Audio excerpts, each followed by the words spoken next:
around my story. Traffic is crazy. I'm checking my makeup for the millionth time using my pocket mirror because I would like my interview to go as perfect as could be. I want to impress the interviewer because Posh magazine has always been my dream job.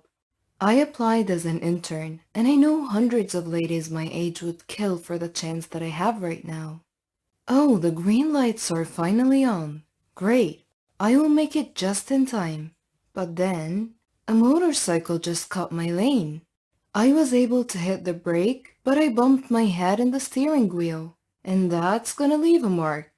I opened the car window so I could yell at the motorcycle guy. But just like the perfect special effects in movies, the wind blew so hard. The papers, including my resume, flew out of my car. Without second thoughts, I jumped out of the car to get the papers that were flying away. Then I absent-mindedly crossed lanes. I was almost hit by not just one but countless cars. Then my phone rang. Great! It's the interviewer trying to know where I am and if I am coming for my scheduled interview. As I took out my mobile phone from my bag to answer the call, a random guy ran over my direction and quickly snatched my phone. Instinctively, I ran towards his direction. Hey, give that back to me! I didn't care about the cost of my phone. I just care about my contacts. I'm still thinking about my interview. This is my only priority at the moment.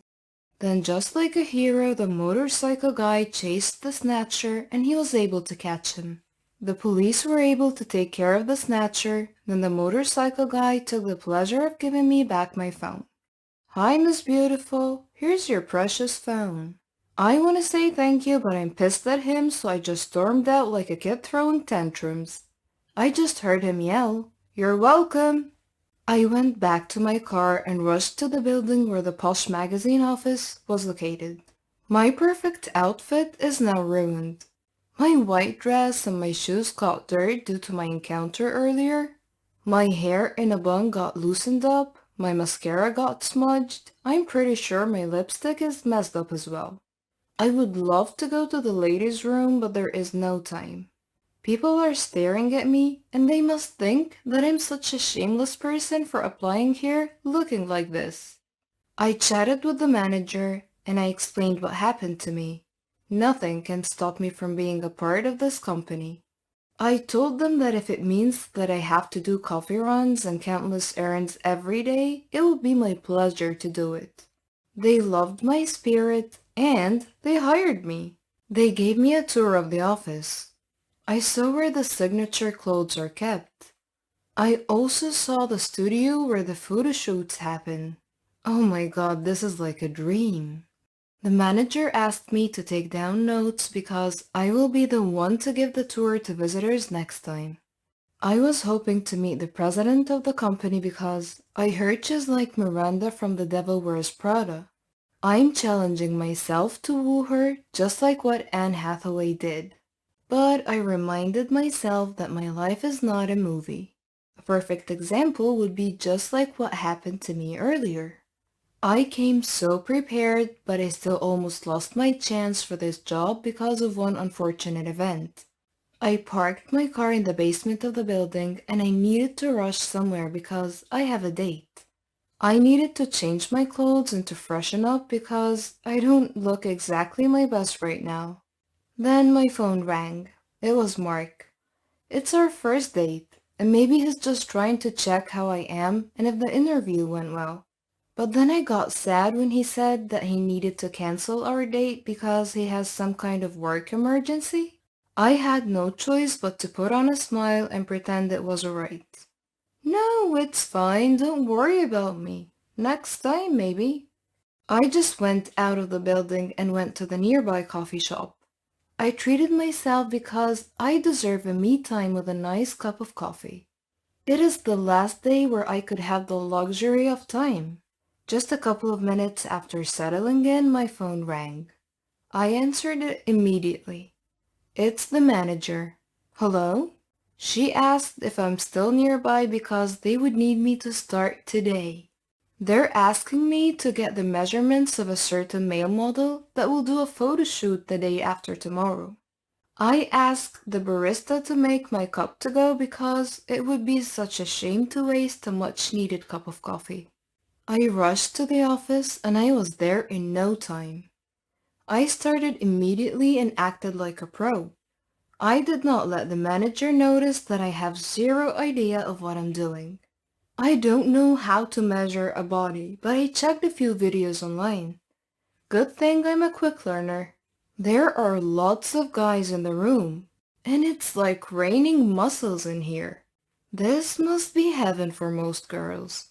Well, I do enjoy the view, but I constantly reminded myself that I'm here to work and I will not do anything to ruin this opportunity, so I needed to focus.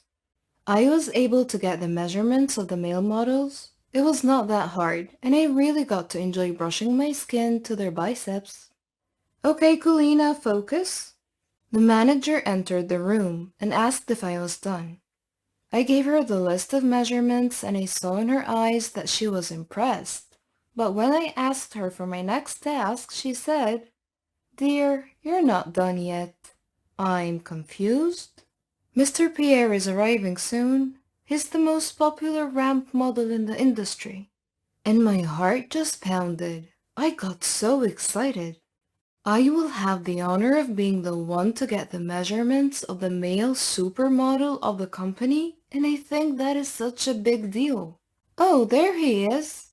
When I saw him, my jaw dropped. He was the motorcycle guy. He greeted the manager and vice versa, and then he greeted me. Hey, it's you. The manager asked if we knew each other. Before I could answer, he saved me the trouble. He told her what happened earlier, and she complimented him for what he has done. "You're such a hero." The manager left us alone, so I already took his measurements, which lasted for less than 10 minutes. I couldn't help but notice that he's got this wicked grin on his face the whole time. I just smirked at him. "Is that really how you'd like to thank me? By frowning at me?" I forced a smile, and I know I looked silly. "Hey, if you cannot say thank you, just be nice," he said. I walked away from him because, to be honest, I don't know how to deal with him. I am pissed at him because I almost didn't make it. But what are the chances that my first assignment will involve him? Odd, I know. If you would not stop walking away, I will tell the manager that you're rude to me. No more second thoughts. I stopped walking. I felt like he was walking near my direction. He talked to me. "Are you really not gonna thank me?" "Is that what you want? Then thanks," I said sarcastically. "Come on, you need to make it up to me, or else I'll tell your manager." I cut him off before he could say anything else. "Enough, what do you want?" He just laughed at me, then said, "I want you to have a cup of coffee with me." No thanks. I raised my cup and said, "See, I'm having one right now." He conceded and asked me for dinner instead. I know he's the type of guy who will not stop unless he gets what he wants, which is time to spend with me. I went home, took a bath, dressed up, put on light makeup. I don't want to be overdressed. He might think that I'm making too much effort for him. He picked me up at exactly 7 p.m., and we had dinner at a nice steakhouse. Well, he seemed different than our first encounter. He's actually a gentleman. A lot of people are staring at us because maybe my date looks so good. I feel so ordinary beside him. "You look wonderful," he said. I just smiled because I felt like he was sincere about it. After the main course, he ordered some wine and we talked all night about our lives. His name is Elia Pierre. I've learned that he's been a model since he was 18. He is 22 now. I'm 21. Not bad. I suddenly forgot about my frustrations with Mark.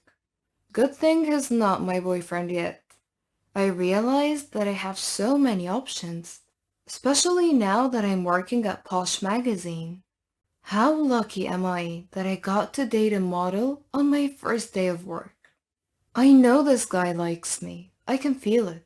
But I need to be careful because I don't want to get my heart broken. What if he's just bored and he's just collecting a jar of hearts? Anyway, I told him that this date is just a one-time thing and that he should just consider it as my way of saying thank you. But then as time passed, we spent a lot of moments together, especially during fashion shows when I assisted the models backstage. We always spent time together by having coffee or eating out after each event. But I told him that I can only promise friendship, nothing more, nothing less.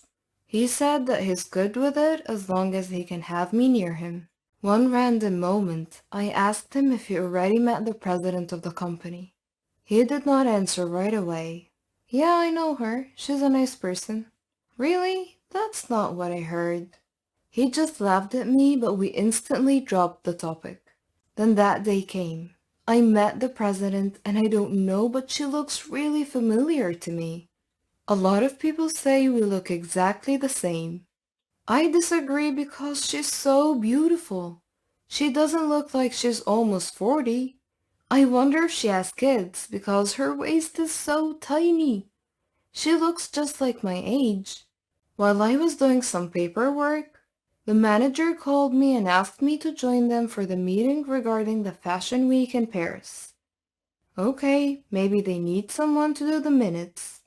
In the meeting, everybody is talking about their passports. I was asked, "Do you have a passport? We're going to Paris." Paris? What now? Wow, is this serious? I'm going to Paris with them? But is Elia one of the models who will come along? During the flight, I'm thinking if Elia would also be there. He mentioned he's been to Paris before, so I would ask him to give me a tour. I was on the same flight with the manager and the president. The president surprisingly asked me to be her personal assistant for the event, which made others raise their eyebrows. This beautiful lady made me schedule a spa day and she asked me to join her. While we were having tea, she asked me about my family. I told her that my parents died in a plane crash. I also told her that I never had a good relationship with my mother, because all my life I felt like she didn't like me. She never even said that she loves me. Yup, not even once. "I'm so sorry, dear," she said. What she told me next was a complete surprise. "I'm going to tell you a secret because I know I could trust you." I waited for her next words. "I have a daughter. I had her when I was 18. I think she might be your age by now. That is why I have a good feeling about you. If she's alive and well, I hope she grew up to be as pretty and smart as you are." I got water in my eyes. I never heard those words from my mom. The president and I dressed up after a hot steam session and she asked me if I would love to go shopping with her. Who would say no to that? She bought me a lot of shoes and bags. She asked me to change my clothes into signature ones. We rented a car and strolled around the city. It was so much fun. How I wish I had a moment like this with my own mother. I cannot wait to talk to Elia about this. He might not believe the moment I'm having right now with the lady. We finally reached the hotel and we went straight to our rooms. "See you later," she said. I received Elias' text message. He said that he's not included on the list of the male models that are in Paris, and he also said that he would tell me something important when I arrived back home. And he sounded so serious and strange. Then I noticed that I still have the lady president's purse with me. I offered to hold it so she could enjoy her shopping. I was on my way to the room when I saw Elia. I thought he was not in Paris. I almost called out his name, but I decided to stay quiet and just spied on him. I followed him to check where he was going. Why is he hiding from me? If he is here with another woman, then why is he keeping it a secret from me? I knew it. He's just making me a fool. But then again, why am I jealous? I'm the one who only wants friendship. I followed him still. I hid at the corner to check which room he was going to enter. And boy was I shocked. He entered the room where the lady president was. Are they having an affair? But I heard the lady is not married, so it's not exactly an affair. Also, Elia is technically single. I'm the one who said we're just friends. So why am I acting like a girlfriend that's been cheated on? I'm torn if I have to return the purse right now. But I heard her phone ringing from her purse, so I had no choice but to knock on her door and return the purse. She opened the door, and I heard someone taking a shower. It is confirmed. I am heartbroken. I don't know what came to me. Back to my hotel room, I drafted my resignation letter right away. Then I flew back home using my own money for the ticket. I couldn't stand being there for another day. I know I wasted a good chance, but I need to pull myself together. How can fate be so cruel to me?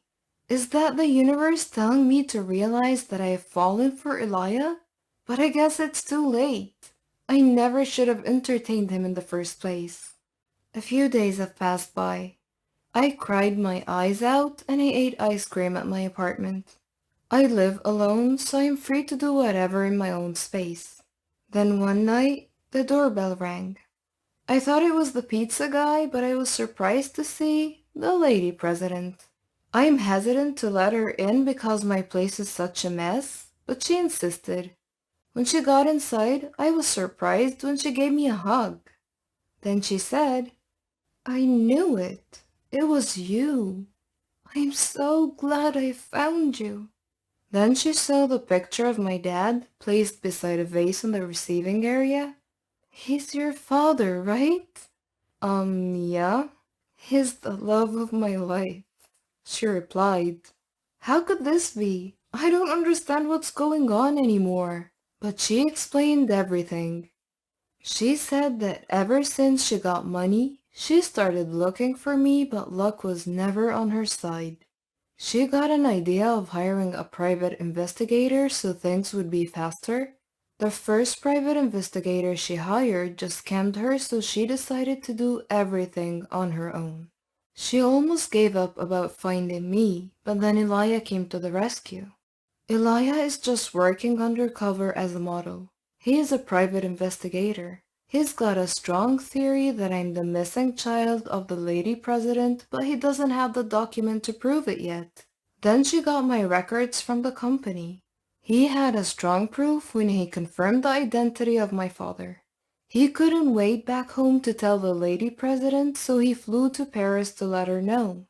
Also, the lady president told me the story of why I grew up away from her. She explained that my father was set to marry someone else, but then they fell in love. She was just working as a secretary, so his parents were not in favor of her. She got pregnant and she hid me until I was born. One day, a group of henchmen took me away from her, and that was an order from my father's parents. She got so devastated.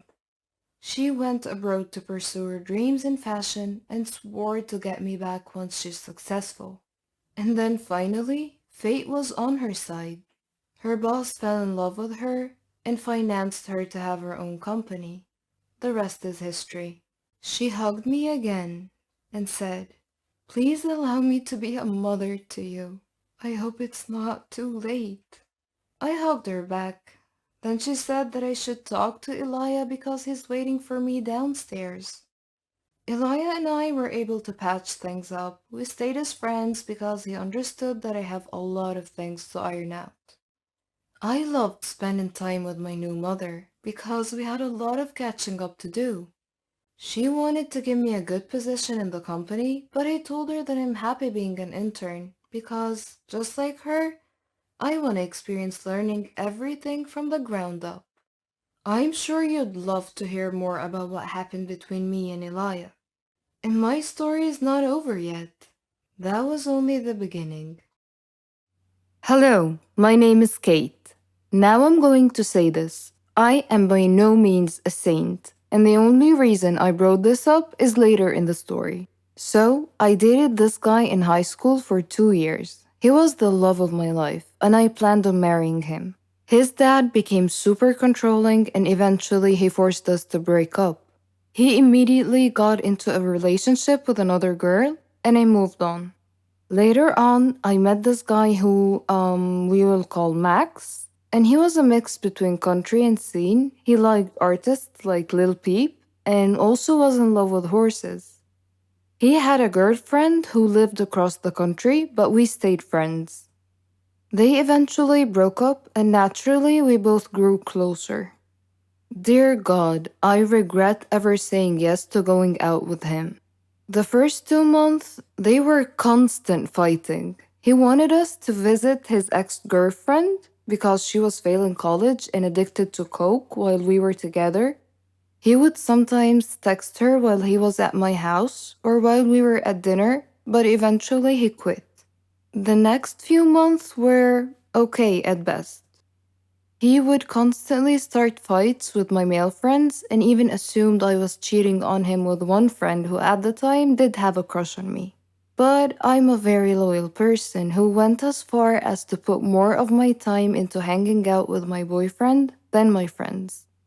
Eventually, we went on a cruise and he got high with a group of girls and kissed one of them. I cut it off and went on to date others. So, he texted me 3 months after breaking up, saying he wants to talk and apologize for what he did.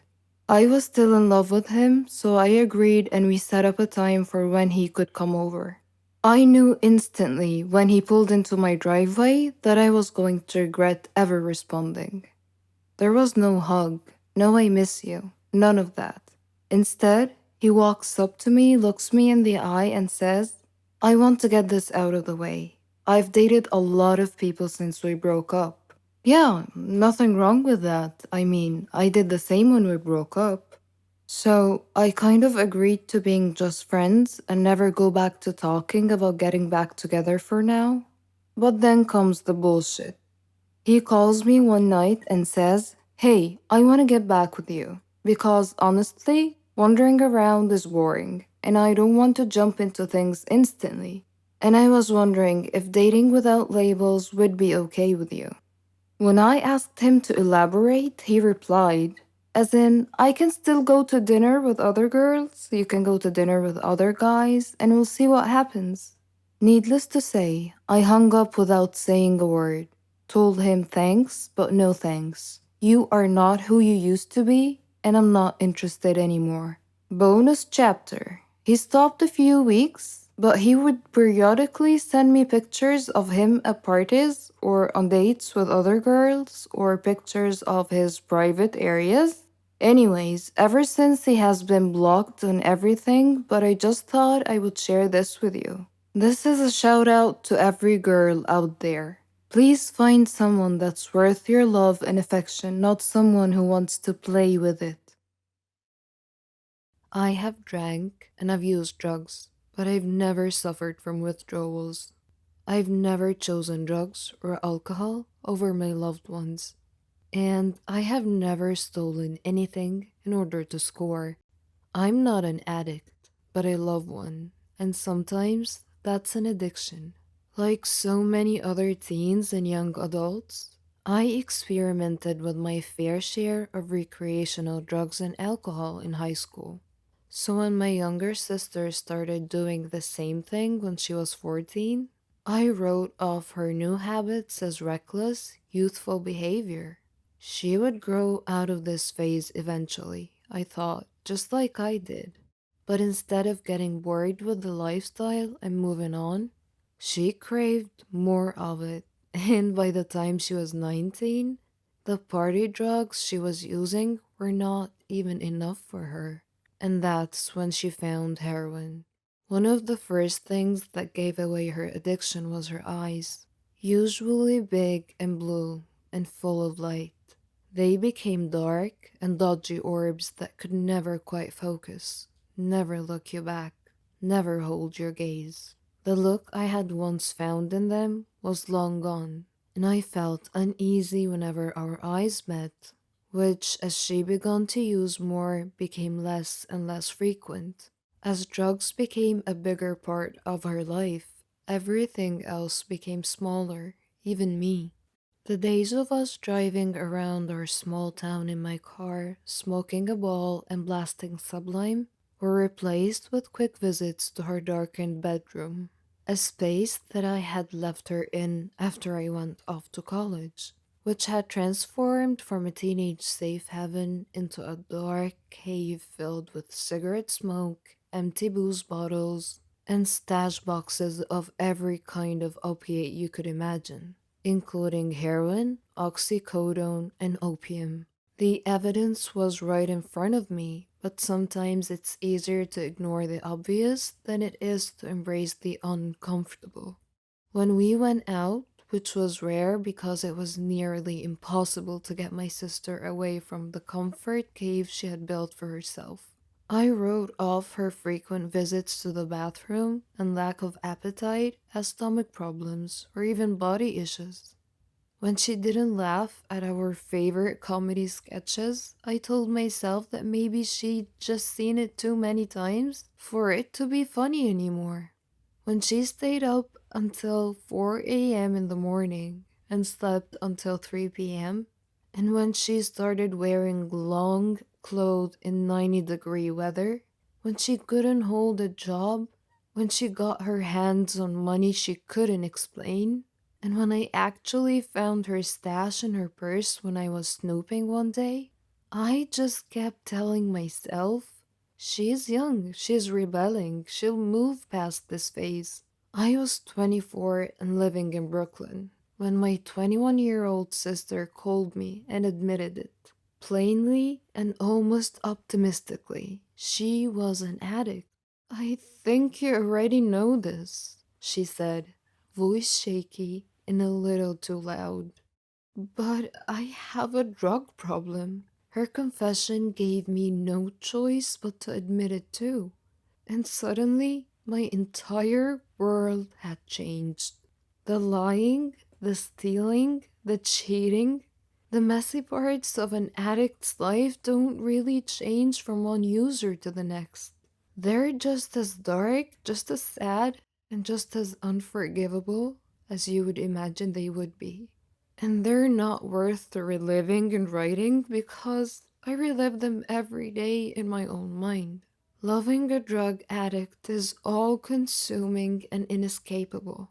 It's on your mind all the time. You become a husk of a human whose insides have been entirely replaced by anger, fear, and resentment, and suddenly those feelings start to bubble over into every part of your life. The little voices in your head start to tell you to be suspicious of everyone in your life. Because if this one person could betray you, if your loved one could steal from you, if your own little sister could stare you straight in the eyes and swear up and down they haven't used, when you know damn well they're hiding the drugs in their bra, then who can you trust? Your constant suspicion makes you angry too. Angry at your loved one for getting addicted in the first place. Furious at the family who sat back and watched it happen. And bitter with the entire world for allowing a problem like this to exist. But it's the guilt that hurts me most of all. Because I have taken her addiction and made it my own. Because of the darkest question in my mind isn't about whether or not my sister will live to her 25th birthday, but rather how I could have prevented it all by her 15th birthday. We grew up in a small town, and my sister and I, we were 3 years apart, were close in as preteens and as teens. We did all the normal things sisters do together, shopping, movie nights, annoying our mother. But we also did the normal things bored kids from a small town do together. And that included drinking, drugs, and partying. By the time I was a senior in high school and she was a freshman, we skipped out on the first period of school in favor of a ball cruise and a late breakfast at the diner in the next town over. When I went off to college, I didn't leave my sister at home to die of boredom. Instead, I frequently had her come visit me, and we would attend frat parties, go to raves, and stay up all night drinking, smoking, and doing whatever drug of choice. Weed, molly, ecstasy, and poppers of every variety was being passed around that night. When I would return home for visits, I made sure I always came packing weed for out west. A 30 rack of beer from the liquor store, and a small bag of the latest pill or powder to make the rounds at campus. And it didn't stop after college either. When I moved to New York for my first post-grad job, my sister came out to spend the Thanksgiving holiday with me. And instead of watching the Macy's Day Parade like we did when we were kids, we tripped on synthetic acid and made weed cookies. Even though I've traded in my own days of hard partying for a life of Friday nights spent curled up on the couch with a glass of glass, it's hard not to wonder if my influence on my sister's life led her down this dark and unending spiral of addiction. How could I have let something this awful happen to someone I love? And what role did I play in causing this? Those constant feelings of guilt are as consuming as heroin itself. Loving an addict is like being a user yourself, only instead of injecting your body with the pills and powders and alcohol, you soak your entire life in remorse and self condemnation. You convince yourself that you caused the problem and not the addict, that you're somehow in the way of the solution, not the addiction.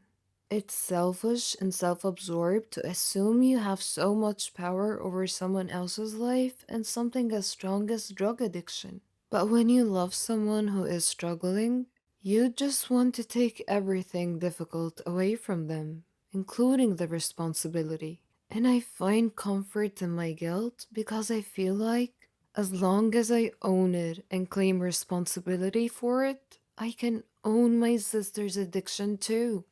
If I own it, then I can control it.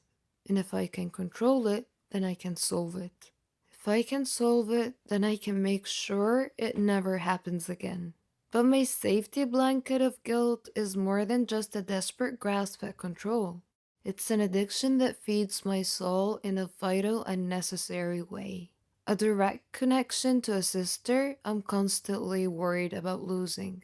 If my addiction is alive, if my guilt survives in a way, my sister will always survive too. They teach you in support groups not to blame yourself, not to hold yourself accountable for someone else's choices. But for me, letting go of that guilt is an impossible task. In my head, I know my sister's addiction is not my fault. I know I did not create my sister's addiction, but deep in the pit of my stomach, I feel these things. And unless you're the loved one of an addict, it's impossible to understand the need for both of those irrational beliefs to be true. I want to be the one in charge of my sister's addiction, because that means I have control over it. And that means I can make it go away just like I made it happen. But that's not how addiction works. No amount of wishing or hoping or praying or even loving can make it go away. We think of love as this powerful force in our lives, something that comforts us and keeps us safe and warm. But I have seen its ugly head. I've seen how destructive it can be, how painful it can feel, and how deceptive it really is. What I thought could be an all powerful weapon capable of cutting through even the thickest chains of addiction actually became a heavy set of shackles. But I began to cling to that love anyway, because I believed that if I just loved my sister hard enough, I could make her problems go away. My sister doesn't live with my family anymore. After getting clean, falling off the wagon, and repeating the cycle a few times, she decided that the best thing for her was to get on a plane and fly halfway around the world to Abu Dhabi, where she lives in a mostly drug-free country teaching preschool. She needed time and space to get away from her addiction, But no matter where in the world she runs to, my addiction to her won't be far behind. My sister has her own demons to fight, her own addictions that she will struggle with her whole life. But so do I. I'm addicted to fixing her, addicted to keeping her safe. And it's hard to see where one of our addictions starts and the other one ends. I don't know if my sister has kicked her heroin addiction for now, or if she's kicked it for good. But I don't know if I will ever be able to stop worrying about it. However, there's one thing that I know. I love my sister, and that's a habit I will never be able to kick. Don't we all feel special sometimes? I grew up in an orphan house.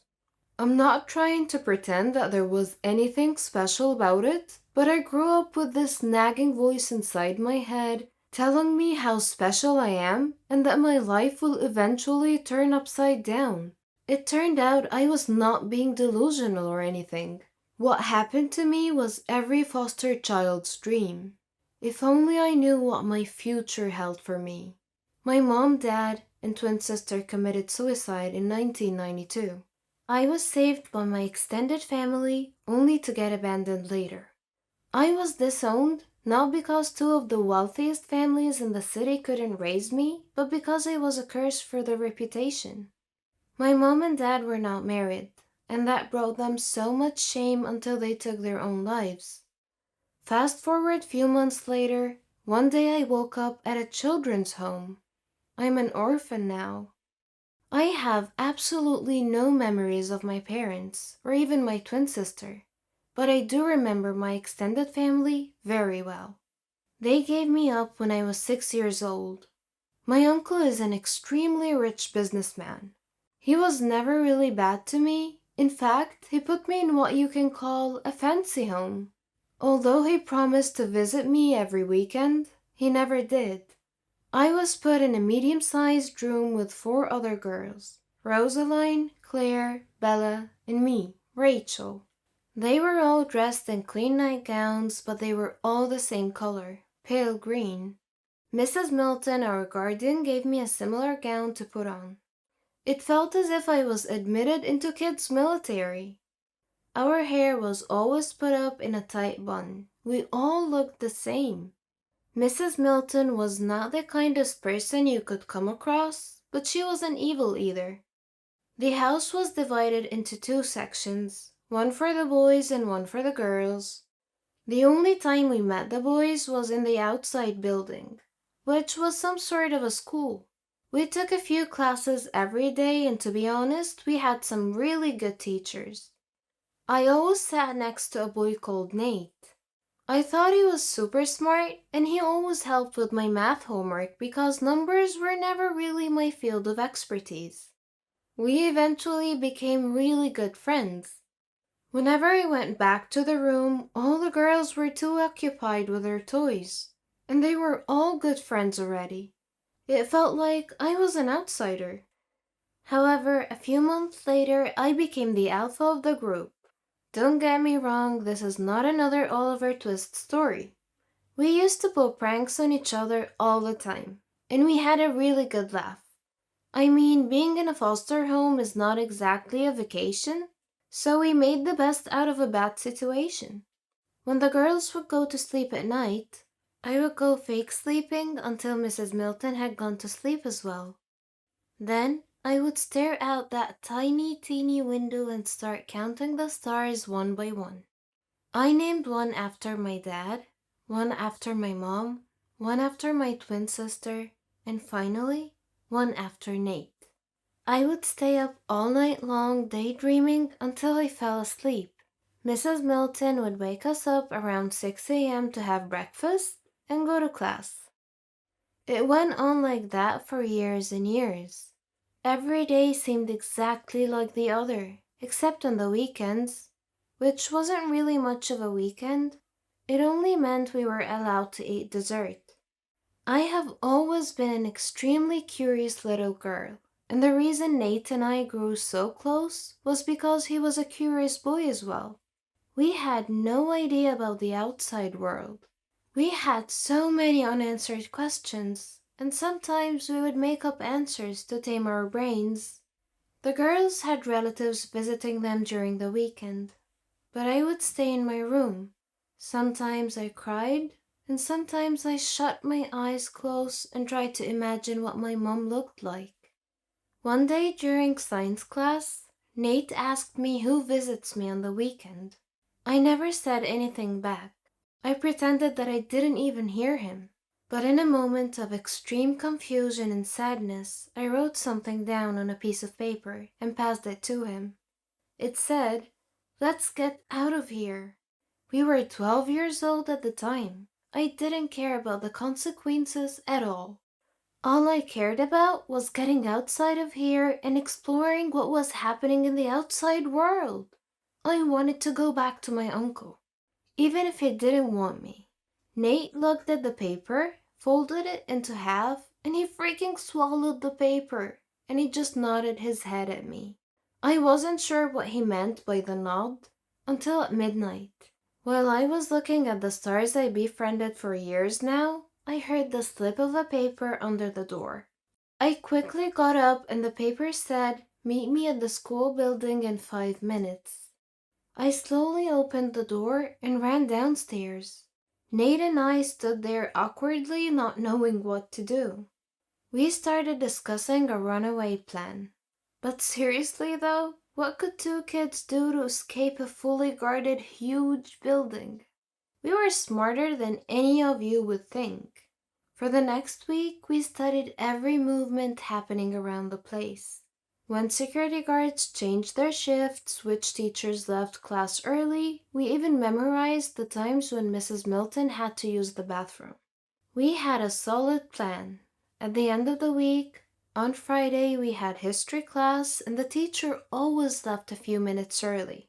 At the same exact time, security guards changed their shifts, and Mrs. Milton took about 3 to 4 minutes to come downstairs and walk us back to our rooms. That was it. That was the moment I have been looking for all along. We passed by the guard's back and we ran and ran like there was no tomorrow. After a few blocks, we were out of breath.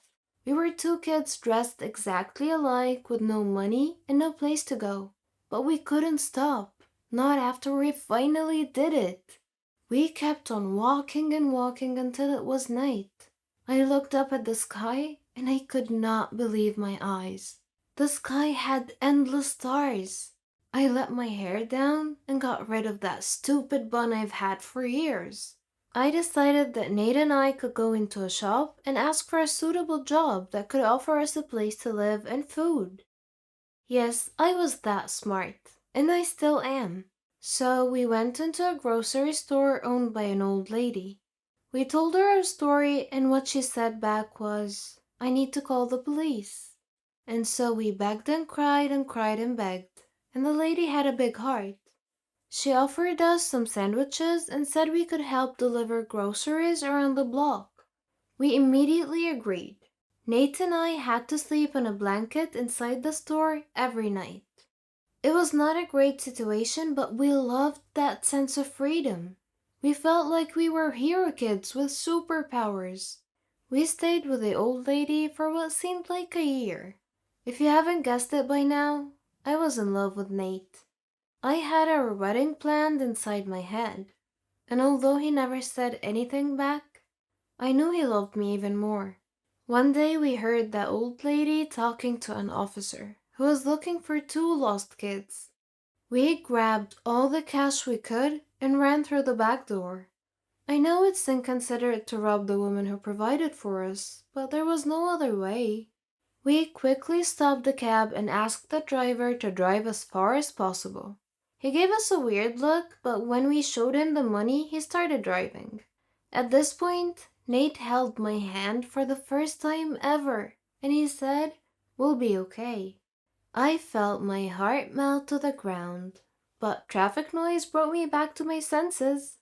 The cab driver was driving funny, but none of us was really familiar with driving, so we never really paid much attention. I looked at Nate and he said, "We need to find my uncle. He's rich, he can help." You can hide in my room. Or he can even adopt us, I don't know. My voice was shaky. Nate replied and said, "Hey, calm down. I promise we're going to be fine. Rachel, we have each other. This is all that matters. And I will help you find your uncle." I didn't hear the rest of his words. I woke up in a hospital bed. I screamed at the top of my lungs. A nurse came in and I said, "Who are you? Why am I here? I need to leave right now. Where's Nate?" The nurse gave me a pill and some water. She said, "Calm down. You'll be fine. Your friend is fine. You got into a car accident. What's your name?" I pushed her hand away and refused to take the pill. "My name is Rachel and I need to see my friend right now." The nurse just left me. Then an officer came in. He started asking questions and I kept asking to see Nate. I never answered any of his questions. I asked him to call the nurse again and she came back. I asked her to help me sit straight because I could barely feel my legs. Maybe I'd been sleeping for too long, I don't know. She just stood there. I looked down and I didn't have legs. What happened?" I asked. "The accident happened, Rachel," the nurse replied. "Now I'm a crippled orphan?" No, that couldn't be true. I'm not sure why, but I was super calm. And I asked, "What happened to my friend?" "He is okay. Where are your parents?" I stared up at the white ceiling and never said anything back. I don't know how, but it was suddenly next day morning and the officer woke me up. I told him the whole story and I described my uncle and his business name. I needed all the help I could get, but no one was telling me anything about Nate. The doctor explained that I will be able to walk again, but it might take up to a few years. Later that day, my uncle came. I had an ocean of mixed feelings, but my eyes were stoned. I couldn't shed a single tear. The first thing he said was, "Why did you do that to yourself, honey?" He dared to call me honey and to blame me for his own doing. I half smiled and said, "The doctor said I'll walk again. Have you heard anything about my friend?" He told me that Nate had a brain concussion and he's in a coma. And that was when my stone eyes melted. I felt guilty. It was me who made him run away. If it wasn't for me, maybe he would have been fine now. "Uncle Todd, could you please call in the doctor for me?" I asked. The doctor was very understanding. Although he did not have a full picture of what was going on, he explained to me that Nate will be fine, and I believed him. My uncle paid for my surgery and for Nate's stay as well. How confusing. If he had such a big heart, why did he admit me to a foster home? I lost count of the days. I wished I was back at the orphanage sitting next to Nate while he helped me with my homework. A month passed by, and Nate was doing a lot better. I saw him a few times, and I was able to walk a few steps with the help from the nurses.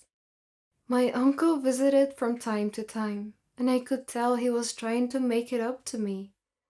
But wasn't that just a bit too late? 6 months later, we were both sent back to the orphanage with reports that Nate is at a risk of a brain stroke, and that I couldn't walk or stand for too long.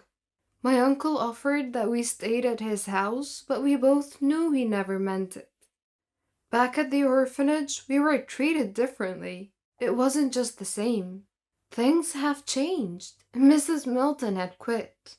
The new guardian was called Mrs. Buffy, like the one from Buffy the Vampire Slayer. Let me tell you that that woman was not kind. During break time, Nate and I would discuss what we wanted to pursue as careers, because we only had a few years left here, and then we could just leave without having to run away. Nate wanted to become a programmer. The guy was a true genius. and I wasn't so sure of what I wanted. But if you guys still remember the beginning of my story, I knew I was destined for something special. Mrs. Buffy caught us exchanging love letters, and Nate and I were forbidden from sitting next to each other in class. Well, except during history class, because the teacher didn't really care much about anything. We were also expert sneakers by now, so we managed to steal a kiss every now and then. Things were starting to get better. I could walk better, and Nate could talk better, because he had a problem with stuttering. A year passed by, and we were about to leave the orphanage and go to college in less than 6 months. One day during break, Nate started throwing up. Mrs. Buffy refused to even call a doctor. The next morning, he couldn't speak at all in class, and he started throwing up again and again. I ran up to Mrs. Buffy to take him to the hospital, and she replied, "We can't afford hospital, Rachel," and looked the other way. "Call my uncle right now," I screamed at her. "Fine," she said in a very careless voice. My uncle came, and Mrs. freaking Buffy refused that I go with them. And so my uncle took Nate to the hospital. After 4 hours, my uncle came back, and without my consent, he demanded I leave and go home with him. I was so concerned and just went with him. I kept on asking questions, and he said nothing back. He parked in front of his mansion, and he said, "They tried their best at the hospital. I'm so sorry." And he hugged me for the first time ever. I pushed him back, and he said, "What does that mean? Do you mean that Nate is gone?" And then my uncle started crying. He invited me to go inside, but I refused. No, no way. Nate couldn't just leave me like that. I walked away. I sat on the pavement recalling all the memories we had together. I looked at my artificial legs and kicked them so hard, but I didn't feel a thing. I lived with my uncle for a year, on the condition that I will pay rent until I could move out. What if Mrs. freaking Buffy had called the doctor? Wouldn't Nate be here right now? I had nightmares about killing her every single night. I got a part-time job as a teacher. I paid my rent and saved the rest for college. I finally knew what I wanted to study. I wanted to study journalism. I worked day and night until I could afford college. I sent hate letters to Miss Buffy every now and then. As soon as I graduated, I landed a 1 in a million job. I worked for the biggest newspaper in town. I moved out from my uncle's, but we are on good terms. 2 years later, I went back to the orphanage, only to find out that another kid had died due to lack of responsibility. Although Mrs. Buffy was old and even grumpier now, it didn't stop me from getting back at her. I wrote every detail of Nate's story and submitted it to my boss. He never even knew I grew up in an orphanage. The story went viral. I was even interviewed to share more details on television. Finally, Mrs. Buffy went to prison after a long trial.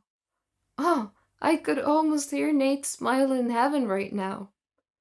I may not have legs, and I may get bullied every now and then, but I have Nate living inside my heart. After things went viral on social media, I was able to get enough donations to open my own foster home in Nate's name, and to forever honor his name. See, I told you, I was destined for something extra special. Hello, my name is Brenda, and this is how I embarrassed myself when I was about 14 years old. Before I tell you my story, let me highlight a few points. All teens experience some amount of anxiety at times. It is actually a normal reaction to stress, and sometimes it even helps them deal with overwhelming situations. For many teens, things like public speaking, final exams, or even going out on a date can cause feelings of anxiety. For some teens, however, anxiety can go beyond these typical symptoms to negatively affect friendships, participation in activities, and even their schoolwork. And do not get me started on how being a teenager is made of the devil's blood. Okay, that was an innocent joke, but I do mean it. So, back to our story. I was sitting in class behind the cutest guy in my grade. His name was Josh, and I just wanted to ask for his phone number, but I was painfully shy and terribly afraid of being rejected. But it was almost time for the school dance. I wanted to go with him, but there was no way on earth I could have done it face to face. I tried to talk myself through the anxiety and convinced myself to actually go through with it. I debated with myself for a while, missing most of that day's in class instructions before I finally decided to ask him. And I did. I did ask Josh for his number, and he agreed. He slowly took my phone, typed in his number, and handed it back to me. I felt relieved. I had finally gotten the number. I mean, I was wrong. There was nothing to be anxious about. I had made it much worse in my mind than it actually was. It was actually nice to realize I was anxious over nothing, to be over it and have his number. I got home later that day and I was so excited to call or text Josh. But because I'm socially awkward, I decided to try and text him. But the message didn't deliver. I checked the number he gave me and noticed that it included the digits 911, which indicated to me that he had given me a fake number. Maybe he was trying to avoid me. I suddenly became aware of how weird I had acted towards him. I didn't have much of a relationship with the guy before asking for his number. There was no rapport between us, so it came across as creepy when I asked him. I also asked him in the middle of class by tapping him on the shoulder. There was nothing smooth or even normal about how I went about it. I hadn't acted immoral, but it was painfully awkward, socially inappropriate, and thus doomed to fail. The encounter was painful, but from it I suppose I learned some lessons on how to appropriately socialize. I also learned that it is incredibly easy to miss obvious signs that other people are giving you when you're anxious, because you're so absorbed with yourself that you miss social cues. Looking back at how he was clearly uncomfortable with my request, which he made clear by not smiling and by hesitating in agreeing to type the number. Had I gotten out of my head and paid attention, I might have noticed how he was acting and how that clearly reflected how he felt about me and our interaction. It makes me question, is having high functioning anxiety easier than being trapped in your own shell, frozen with anxiety? It may be the lesser of two evils, but for me this experience turned into purpose, and it built my self-confidence. I see it as a step, but then improving self-esteem and self-worth will have you high-functioning without anxiety. That is the end game. But you know what? Write your own script. You can't go on if someone else is writing your script. And I know that a lot of kids at school felt the same way. They didn't feel good, and I didn't know why. Kids will relate, and this is so freaky, and it makes anxiety even worse. You have to go to know that you are okay in school, and you cannot know unless you go. Getting over anxiety is not some hippie mumbo jumbo, and it took me years to get over what I call life fright. And I learned that the very hard way. Now, does the devil joke make sense? Hello there, my name is Pearls. The first day of my professional life was the worst professional day ever. During my first year at college, I wanted to spare my parents some of the expenses. So I took a job, and it happened to be the closest thing I could get to my dream job. It was an office that was mainly concerned with planning fashion shows. I know I was only an intern at the moment, but I have never been so excited in my life. I was actually studying fashion designing, so lucky me. But since we all know that life isn't always pink and roses, I had a repulsive boss. Let's call her Jane. I was Employee of the Month 3 times in a row. My life couldn't get any better. Well, except for Jane, who always thought I made her the worst coffee ever, yet she still drinks it. The closest colleague I had at work was a guy named Mark. I also had a tiny little crush on him, but that is not our point here. Anyways, I was supposed to organize a huge event, and so Jane sent an extra long office-wide email giving out details about the event and the brand and who was assigned to do what. I was ecstatic. I was running around the office like a busy bee that had to make sure everything was in place. After a long, tiring day, I was at my desk, rereading the email she sent and enjoying a good cup of coffee. And guess what? Jane had about a gazillion typos, and to be honest, I wanted something to cool me off after doing so much. And being the smart employee that I am,